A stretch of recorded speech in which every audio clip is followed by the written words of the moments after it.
Welcome, Sojourners. You have found yourself a cozy place here at Sojourners Awake. I'm Jonathan, and this is our production of The Adventures in Lundwood Ruins. The Adventures of Lundwood Ruins is a campaign that I myself have written. You can find it for purchase at www.sojournersawake.com/shop. And I tried it out with a couple of my friends. This is a first-time Dungeons & Dragons experience with brand new players. And I think it went really well. The adventure begins as a classic rescue situation deep within the mountains, with plenty of adventure and of course conflict along the way. Will the Sojourners rescue the Dwarven princess, or will they get lost in Lundwood Ruins? And so for now, our story continues.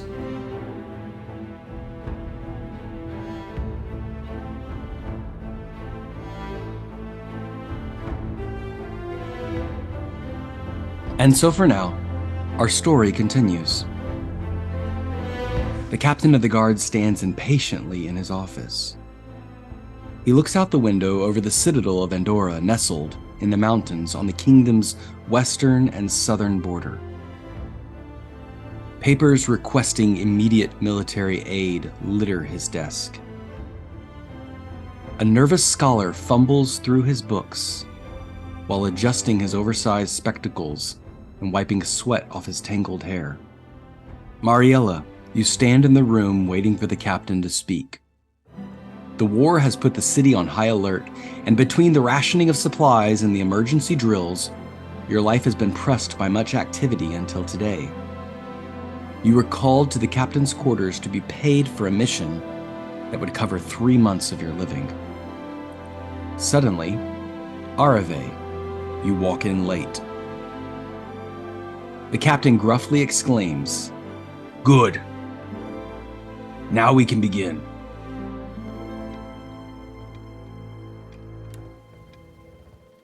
He looks to each of you and introduces, "This is Jakovich, a scholar of Andorra. Jakovich, if you would please explain to these two mercenaries why their aid is being requested. Do so quickly because my time is precious." Jakovich sits up and says, "Well, yes, exactly. We have received a couple visions that the first female dwarf has been born, spawned out of the mountain in the first time in 500 years. And, you would know this could be quite important because the dwarven people have almost ceased to exist, nearly gone extinct, and this dawn of the female species would mean much for the dwarven people.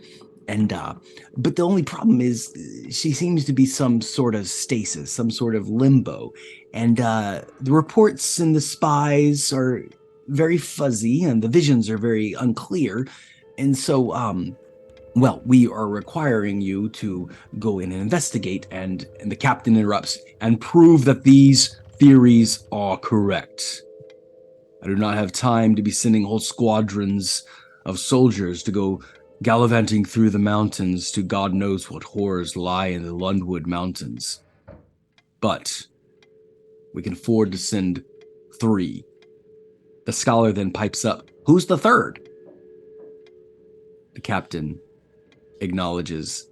The scholar says, "Oh, no, I am just a researcher. I don't think that I should be the one to go." "You have documented the vision. Arave, Mariella will accompany you. Make sure you make it out alive. Make sure you locate the location of this female species. Find out what is causing her be stuck in limbo. Bring back the report." And then he looks over at the two of you and says, "And bring back the scholar alive if you can." Jakovich nearly wets his pants. And he looks to each of you. And so I'd ask, at this moment, Mariella, how do you appear so that we can have a visual image of your character? Well, say you just have kind of like raggedy hair, clearly looking a little worn down. Like I just have been through some things, and but eyes are shining, ready to go. Like, Captain, I'm here, sort of a thing. And Arve, how do you appear? Yes, I am a little bit stoic. My arms are crossed. I'm standing kind of like spread feet. I'm kind of all business, but I don't really care too much. I've been sent on this job, so I'm just kind of waiting to see what's happening so we can get on with it. Djokovic then drops his book to the ground, nervously picks it back up, and says, well, have either of you ever been to the Western Mountains before? Are you able to navigate through the caverns and the mountains? Have you even seen Lundwood ruins? Well, not exactly, but That seen does many not- a thing before. That inspires no confidence at all. I've traversed many mountains, and this one can't be any different than the others. He looks to the elf. May I ask how old and experienced you are, Elethrian lady? He greets you actually with a form of respect to the Elethrians who saved his people from bondage. Yes, I've lived 111 years this past spring. I'm known among my people as able to withstand many trials, and I've seen several wars, and my durability has caused me to gain the respect of the council that sent me. So, at this moment, he looks to each of you to see which one will inspire the most confidence in this nervous scholar. So each of you will roll a charisma check. The highest number is the winner.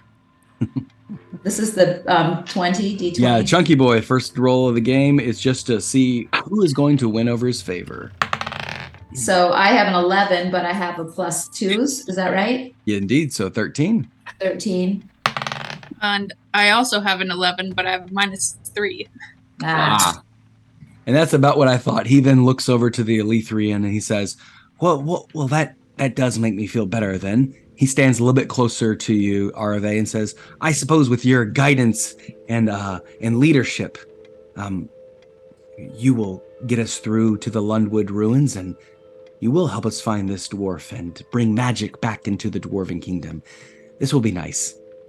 And a passing glance looks at Marielle and says, oh, yes, it will be nice to have some protection along the way as well. Don't worry, I got your back. The captain then says, well, then get out of my face and report back as soon as possible. Oh, here. At this point, he looks at Marielle and says, oh, which squadron do you report to again?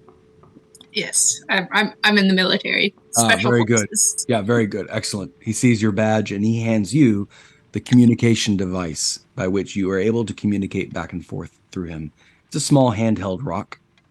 You can add that to your inventory. The Citadel of Andorra sits on the borders, the southern and the western border of Tetherna, so it is constantly being berated on both sides from the wilds of the mountains and the southern kingdom's attacks. Nevertheless, the city is at your disposal, and although urgency is required, you have a few hours to make some final preparations before you go into this dangerous mission. The scholar, Djokovic, follows at your coattails. Arave, how do you proceed? You can come with me. What's his name? Djokovic? Djokovic? You can come with me. We need to get something to eat. But don't get any ideas. You're carrying your own books. Of course, I wouldn't dream of it. Yes, there's actually a special turkey place over here. They sell dried turkey that we could bring along and everything. I could store in my pack and everything. I had an iron ration once. It was mostly just fat and protein, very greasy, hard on the stomach. But I'm sorry, am I boring you? I tend to talk a lot about it. I haven't been around an Elethrian in a very long time.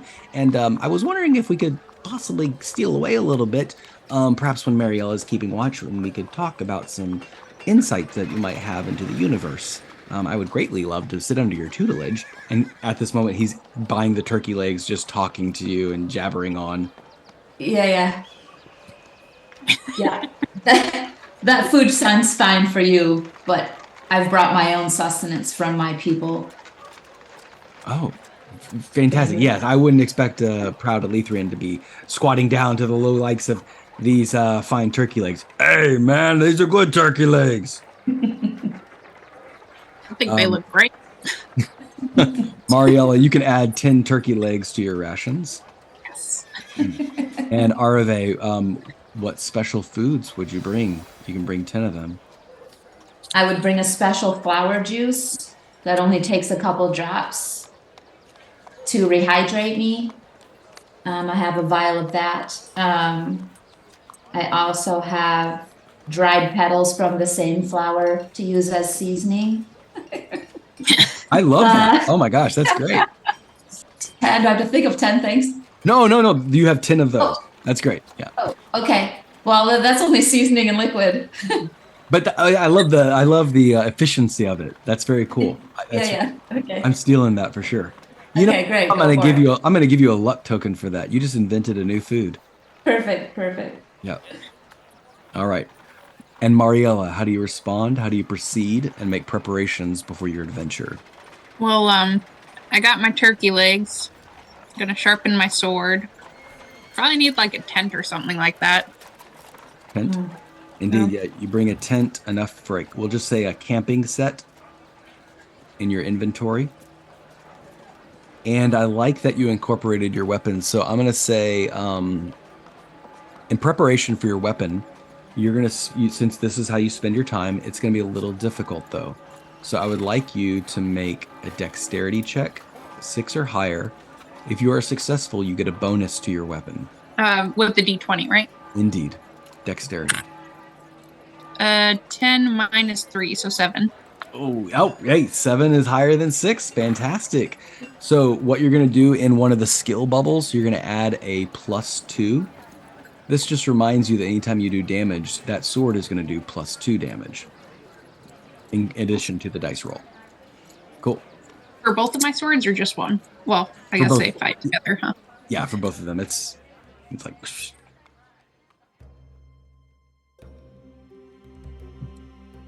After 3 days of traveling through the mountains, Djakovic finally leads you to a doorway in the cliffside.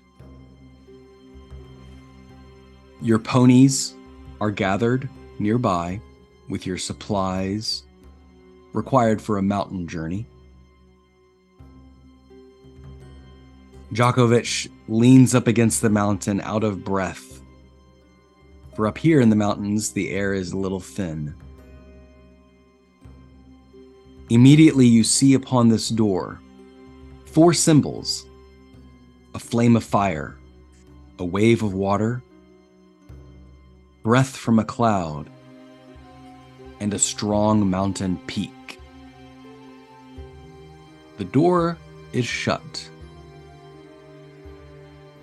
At this point, Arve, Mariella, what questions might you have about this scene so that we may build it together? Has this door been recently opened? As you look around, you can see that the door itself is completely shut. There is no sign of dirt being disturbed. There's no sign of breaking and entering at all. Mariella, what is your question as you perceive? And you're kind of taking in the information right now. Just because I simply didn't describe it doesn't mean it's not there. I just simply stated what's obvious. Let's see how curious you are. What question? Is this like a portal? Is this a portal? As you look around, Mariella, that might be difficult for you to guess. So I would ask you to make a wisdom check. I don't know if you would know what a portal looks like. 1 + 4. A natural 1 + 4. So it's a natural 1 means you don't get to add any modifiers. That goes the same for a 20. Oh, too bad. 1 is automatic danger, and so here's what happens. Interruption. Mariella, you go to investigate this, questioning in your mind, wondering if this is some kind of portal, when suddenly this dark, heavy green gas begins to seep around your feet.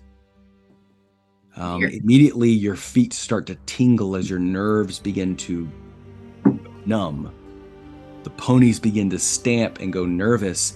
Djokovic goes over to the ponies and says, "Not now, we're trying to concentrate." He notices nothing. Arve, Mariella, you notice nothing of this green gas, yet it starts to seep all around the area. Possibly because the sun is starting to go down. At this point, Arve, you have as much information as you can take in at this moment. How do you respond? I don't see the green gas. No. I say, well, obviously, Mariella, you can't open the door. We need to see if Djokovic knows what language is on the outside of it. Yes, this does appears to be dwarven runes, and I am proficient in understanding the dwarven language. That's why I'm here. But this is a very strange combination. He begins to speak some words. Nothing happens to the door. Now, why don't you roll a d4? That is how many rounds it's going to take before the gas begins to paralyze you. 4. 4. You got a little bit of time, so the timer is ticking. Can I alert them to the issue at hand? To the issue that your legs feel numb? Yeah. You may do that. That's all you know right now. Okay, so I don't see the gas either then. And that is because you rolled the 1. It's just a classic failure of senses. So this creature gets to sneak up on you. Yes. I'm sorry. But your legs are numb. That's all you know. Hey guys, my legs feel kind of funny. Well, we've been walking a long time. And we know you're not very light on your feet, so, right? You actually have low dexterity, so. It's different than usual. This is, I don't know, like, I've walked a lot before. Feels a little different this time. Can you step away from the door? Can you back up, come back here? Mariella, when you do that, you notice that your feet are beginning to get better the further you move away from the door. Oh. Hey, actually, this is kind of helping. Well, thanks, guys. You're a lifesaver. Seems like we have to assess this from a little bit of a distance. How do you proceed? The door remains shut. Djokovic is thumbing through his notes, taking his sweet time to open this door. Arve. It's getting dark. I think we need to find a place we feel safe enough to camp and maybe light a fire if possible. That seems wise. How far do you camp away from the door? I think we still need to be able to see it. Okay. Yeah, we don't want to go too far. Okay, so we'll say within 1 dice roll. Say that. What do we have to do? Roll a dice? No. I'm thinking, all right, so you begin setting up your camp. You build the tent and everything, and you have the campfire setting. Djokovic is busy going through his notes. In order to contribute to this challenge, Mariella, how would you proceed? I mean, Mariella's kind of curious that if she walks close to it, if her legs are going to go numb again. So, yeah, I walk close. Mariella, you start walking over there, and as soon as you get to the door, you see, let's see if you can get it. Make a wisdom check. It needs to be a 12 or higher. 11 plus 4, 15. When you see the runes, suddenly it clicks in your mind that spoken words would not do it all. This requires some sort of physical element to be bonded with each symbol in order to open the door. It's in fact rather quite simple. As this revelation comes to your mind, you suddenly feel your legs becoming numb once again. In order to keep from passing out, you have to roll a constitution check, 12 or higher. 6. Mariella, Oh, Mariella, you suddenly have this realization, and then your body just goes limp, and your whole body begins numb and tingling. You are unconscious and vulnerable. Arve, how do you respond? Can I do a magic? Yes, you may. Is it a waste to do a magic right now to create some light so we can see better what's going on? Well, you did see Mariella just collapse in front of the door. Right. Yep. If you want to bring light to the situation, absolutely, that will affect it. Okay, I'm going to go ahead and do do my light magic. Yeah, roll to cast. D20, 6 or higher. Yeah, the D20. I got a 20. A 20? Hmm. Awesome. You get a point for that, by the way. Good. Yeah. Oh, Mariella, you get a point too because you learn from your failures as much as your mistakes. So that natural 1 was 1 point. When you stand up, this elven woman you stretch out your staff in your hand and you command light to fill up this campsite. It's like a giant spotlight comes out of nowhere and illuminates the door, shining and glistening on the respective elemental symbols. You see Mariella completely lying down in this low-lying green gas that is now seeping and creeping all around her body. The ponies have also begun to be slumbered as the green gas has snuck into the campsite. And because you rolled a 20, I'm going to say that you see there is a troll who is lurking in the corner of the mountains waiting for the paralyzed victim to fall asleep. So he passed gas. That's what happened. That's his weapon. That's how he waylaid unsuspecting mountain victims. Indeed. I have 5 sons, okay? I can't help it. And that's Dungeons and Dragons right there. A long series of puns and potty jokes. Okay, but I want to know, is he surprised by you? So, Arave, you're going to have to roll a d6 and add your initiative bonus. You have to beat a 2. Yeah, so I rolled a 4, so I have a 6. Nice. Yeah, you are not surprised at all. You have the upper hand on the troll. You see that he's lurking creepily in the corner, and he's eyeing Mariella at this moment. But as soon as the light brightens up, the jig is up. It's no longer a sneaky thing. He looks hostile, at least creepy in the most. But it is your turn. We have entered into combat. And Mariella is down, who's the fighter. So. Right. Go, team, go. So how do I do combat? What do you want to do? This troll is going to take Mariella if you don't do it. But he is definitely like, I mean, he's been lurking in the corner and you just flipped on all the lights. So it definitely has startled him. It startled him for a minute. So it's kind of random as to what's going to happen, but you at least have the first initiative. And Djokovic is going to go immediately after you. Okay. So I'm going to grab Mariella's sword. Nice. And not try to like attack him maybe, but just let him know, like, if you don't back off, you're gonna get it. I like it. I like it. You rush over and grab the sword, sticking it towards him. And I would say you're not in close reach. You're pretty far away from, like 10 feet away from each other, and he's kind of up on the mountainside. He's got a rock between them, but you've got this like blade pointed at him. I want to know, does he think he can take you? You're gonna have to roll a charisma check. It's gonna have to be a 12 or higher. And that's off the d20. Yeah. I got an 8 plus 2, so it's only a 10. 10. He looks at you. He looks at Mariella. He looks at Djokovic, and he is not convinced. He is snarling and spitting, and you can see that he also has something in his hand, a large, sharp rock that he's ready to throw at your head. Djokovic's turn. I think Djokovic is going to hide. Oh, shoot. All right. Djokovic is going to squeal. He's going to hide. He's going to duck behind and say, "Oh no, there's trolls." He says, and then he's going to say, "Mariella, wake up." At that point, Mariella, it is your turn.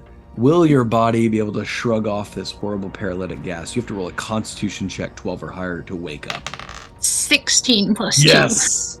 You're able to fight through the paralytic gas. You realize this horrible troll fart has knocked you down. You see Arave standing over your body with one of your blades in your hand, and you see the horrible, snarling, green, ugly, boarded face of a troll lingering over you. And it is your turn. What would you like to do? Well, I'll pop up and bring my other sword out, and we'll try one more time to scare him off. All right, roll a charisma check because you've come back from the dead. I'm going to make it a 9 or higher. 5 minus 3. Oh. don't know if we're the right people for this job. All right. What'd you I feel score? like I should have just attacked. Yeah. What'd you score? 2. A 2. Okay. Here's what happens. You stand up and just yell and scream, holding one blade, but your legs are still a little wobbly. So you just collapse to your knees a little bit, and you're still shaking a little bit. The troll is not convinced. He thinks he can take both of you. He is probably about 8 feet tall, and he's just going to gamble. So he is going to jump down. I think he's going to attack Arave first. He's very much aware that you are a caster, and he doesn't want any magic funny business on his hands. So the way I like to do D&D is let you guys roll as often as possible. So instead of my monsters rolling to attack you, I tell you what the monster does, and then you tell me how you respond to defend yourself. So the troll jumps down. He's actually he's gonna jump to his feet. He is now in close reach of you, but he's gonna throw the rock at you, Arave. Big old chunky, sharp rocks at your head. How do you respond to that? I am going to. Did I lose 1 energia point when I cast that other spell? Yes. Do I have to keep track of that? Yes, please. I'm going to use my light power again Okay. to make him blind. Nice. All right, so roll to cast intelligence. It's going to be a 12 or higher, though. You're in combat. 5 plus 1 is 6. Ooh, the rock hits you in the head instead. You lose your energia point, and you're going to take rock damage. Lucky for you, it's only a D4. I'm going to roll the dice. 3 points of damage as it strikes you across the face. He is going to use his second action. He's going to run over, and I think he's going to backhand Mariella off to the side to get that pointy blade away from you. How do you respond to that? You going to parry off? Yeah. So use your strength then. 12 or higher. 12. Nice. On the dice, because you used a weapon, you get to roll damage. Roll a d6. 4. He takes 4 points of damage. He is 4 out of 15. Grazes across his hand. He shrieks back as he's tried to hit you, and he is still engaged at this point, but it is now round 2. Arve, your turn. So I didn't blind him. It didn't work. That because I rolled so low. Yep. It's like the spell. Yeah, and I ruled that the rock actually hit you, and that's why the spell didn't go off. So Got it. Okay. And then how do I gain inertia back? sleeping. Sleep. Meditating, sleeping, studying. Yeah. When does that happen? How do you decide to do that? You are the one who decides? No, you tell me. I mean, I think right now would be a bad time to do it, but I was going to lay down and go to sleep. Now- I got hit in the head. I just woke up. It's your turn now. yeah. And typically, I mean, in the wild, you'd have to find like a place that is comfortable, safe. You know, Got it. You can sleep in dangerous places, but you'll take points of trauma, things like that. Okay. All right. Okay. It's my turn, and It he's is now your turn. Yeah, he is close range to you both. Djokovic is just kind of hiding somewhere. Yeah. Can I say anything about it? Yes, you may. Okay, Djokovic is on his hands and knees hiding nearby. And I am going to take my staff and shove the troll in the chest because he'll trip over Yakovic, who's just cowering in the dark. Oh, I love it. Yeah. Yes. All right, go for it. So you're going to do a strength check, Okay. but because shoot. you positioned him around Djokovic, I'm going to make it a 9 or higher because you're using Okay. leverage. I got a 3 minus 4, so it's a negative. I'm gonna say, oh, that's bad. As you push him, the troll just grabs hold of the staff, and he's like intimidating and laughing at you. He's probably gonna flip you over on his turn, but it is Mariella's turn. Djokovic remains hiding in the corner. Okay, so I'm gonna go for his hands and try to make him let go of her Nice. staff. 9 or higher, strength check. 5. A 5. All right. We're the worst. I'm gonna say that sleeping gas is still getting at you and everything, and almost like the tendrils of green gas reach up around your hand and make you go numb a little bit, and it causes you to tremble and shake. You do not even make contact with him. Yikes. Did you add your special sword bonus to your damage when you hit this troll? No, I did not. So you rolled a 4, and then you get to add how much? +2. Okay, so it should have been 6. Got it. 6 out of 15. All right. Well, it is his turn. He gets 2 actions. I think the first action is he's going to grab the staff and do like a flip and throw Arave over his shoulder. So Arave, I don't think you get to if you don't do anything special, I'm just going to make it a strength check for you to resist. Well, I can do something to resist. Anything else you can do? Otherwise, he's just going to throw you over his shoulder. Yeah, since he's holding onto my staff like this, I would use my magic again with holy fire and shoot it out right to his face. All right, and that's easier. Intelligence 9 or higher because you're close range. Intelligence 9 or higher. 8 + 2, 10. It is successful. As he goes to throw you over, you just boom, like open barrel shotgun in his face. Now you roll your D10. As you open fire your staff in his face, roll your D10. Go for that 10 damage.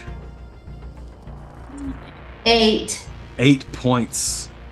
Boom! From 6 to 8, he's at 14 out of 15 health.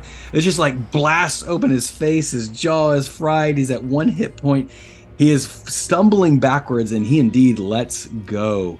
On his second action, I think he is going to turn tail and run to get another victim. Mariella. But if he's stumbling backwards, doesn't he still stumble over Genovich? Yes, indeed. Yeah, so he like falls over and lands on his back. Djokovic is cowering under these packs. Now he's under a stinky troll leg. I think the troll is going to then take out a piece of his flesh, and he's going to toss it at your eyeballs, Mariella, in retaliation. How do you respond? Man, I feel like I would just block with my swords and then like dive towards him. All right, you're going to parry it off with a strength check. Otherwise, you take damage. Go for it. 12 or higher. 15. It is. You just smack aside the flesh. And I'm going to skip real quick because you're in like mid motion. Mariella, make your final move. And try to stab Dan right on him. So he is helpless and defenseless. So it's just a 12 or higher. You just can't roll a 1. 18. 18. You slam the sword in his chest. He immediately goes lifeless and limp. Djokovic then quietly pokes his head between the legs and says, "Is it over yet?" Well, he is dead. As I wipe off my sword. Good job. Always clean your sword. Yeah, thanks. Indeed. Every story comes to an ending, so for now, we must conclude. Thank you for listening, Sojourners. Your attention will not go unrewarded, and we look forward to continuing this adventure in Part 2 of Lundwood Ruins. This has been a production of Sojourners Awake. For more information or products, visit www.sojournersawake.com/shop. Background music and ambiance provided by Tabletop Audio. Find them at www.tabletopaudio.com. And however you choose to sojourn with us, as always, may your story continue.